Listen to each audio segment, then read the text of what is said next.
Slope निकालना सीखेंगे कि स्लोप निकालने का क्या तरीका है। स्लोप निकालने के भी दो तरीके हैं। पहला तरीका उस वक्त इस्तेमाल होता है जब दो पॉइंट्स दिए गए हों।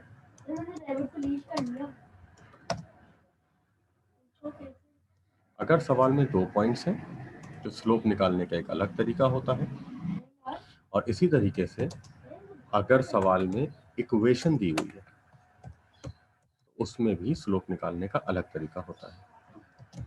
दोनों तरीके देखेंगे अभी हम यहाँ पर कि अगर हमारे पास पॉइंट्स हो या इक्वेशन हो तो किस तरीके से निकाला जाता है स्लोप। तो वो अब हम यहाँ पर देखते हैं।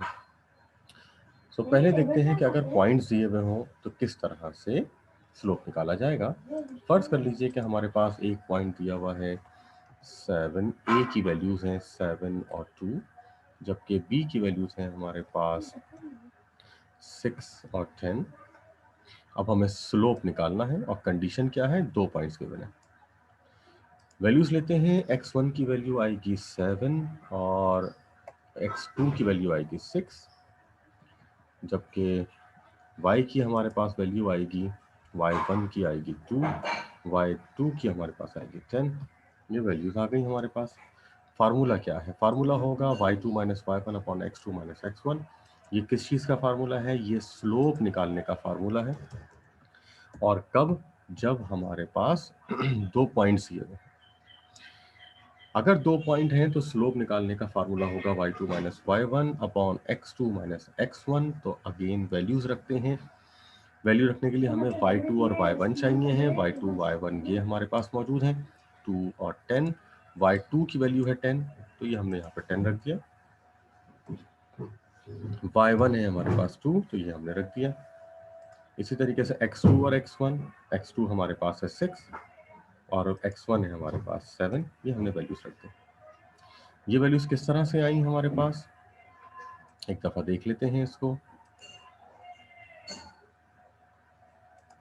सबसे पहले हमने y2 की वैल्यू रखी है, तो y2 की वैल्यू यहाँ से आई हमारे पास, ये y2 की वैल्यू आ गई, और यहाँ से हमारे पास y1 की वैल्यू आई। इसी तरीके से x2 की वैल्यू यहाँ से आई है हमारे पास, और x1 की वैल्यू हमारे पास यहाँ से आई है। तो ये सारी वैल्यूज आ गई हमारे पास। नाउ अब यकीनन हम सिंपली इसको सॉल्व करेंगे। 10 में से 2 माइनस किया तो 8 आएगा, 6 में से 7 माइनस किया तो -1 आएगा, and that's it. Final answer हमारे पास हो जाएगा -8।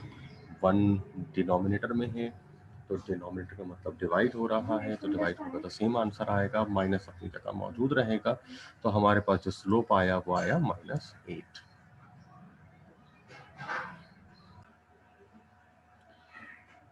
एक और एग्जाम्पल देखते हैं। अब अगर हम देखें तो हमारे पास सवाल में -4, 0, -6 और -2 वैल्यूज यूज करते हैं। पहली वैल्यू दी हुई है x1 की -4, जबकि x2 की दी हुई है -6। y1 की हमें दी हुई है 0, y2 की हमारे पास है -2। ये वैल्यूज आ गई हमारे पास। वैल्यूज रखते हैं y2 माइनस y1 यानी -2 और 0। ये वैल्यूज रखी y2 माइनस y1, ये दोनों मौजूद थी, ये y1 है, ये y2 है। x2 माइनस x1 जो कि है हमारे पास -6 और x1 जो कि है -4। सॉल्व करेंगे हम इसको। हमारे पास न्यूमरेटर में आएगा -2, -0,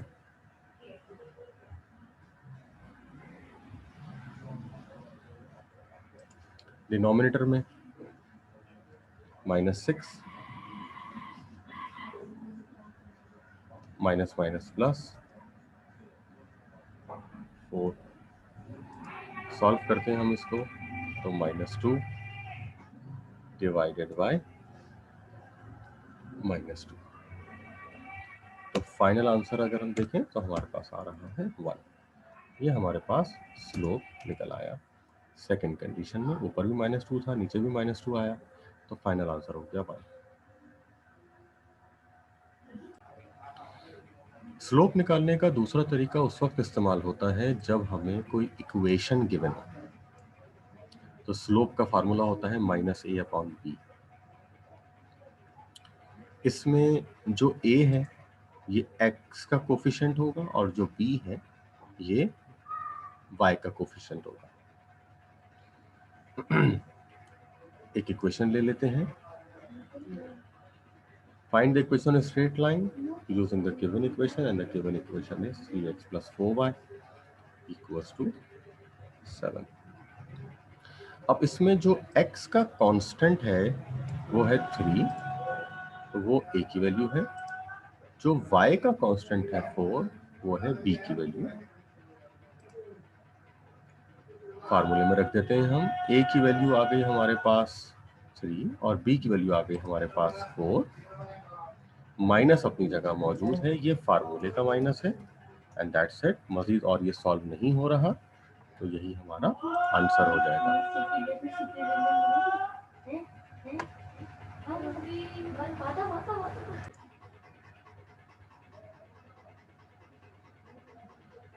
एक और इक्वेशन लेते हैं। इक्वेशन हमारे पास है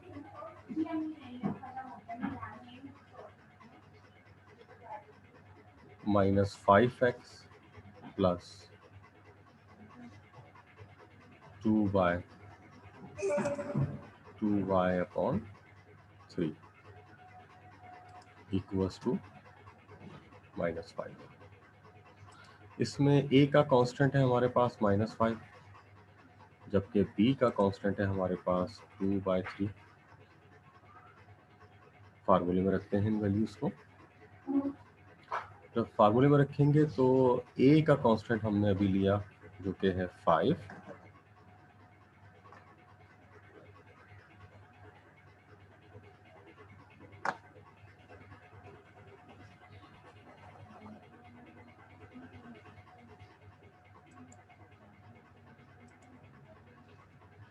a का कांस्टेंट आ गया है 5, और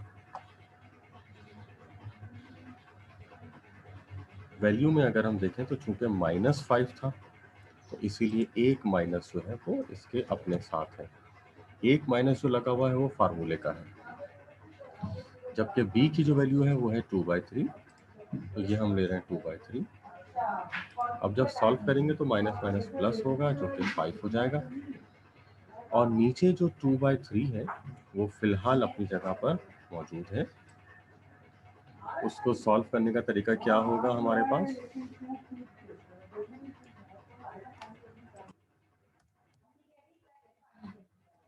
ये माइनस माइनस प्लस हो चुका है हमारे पास।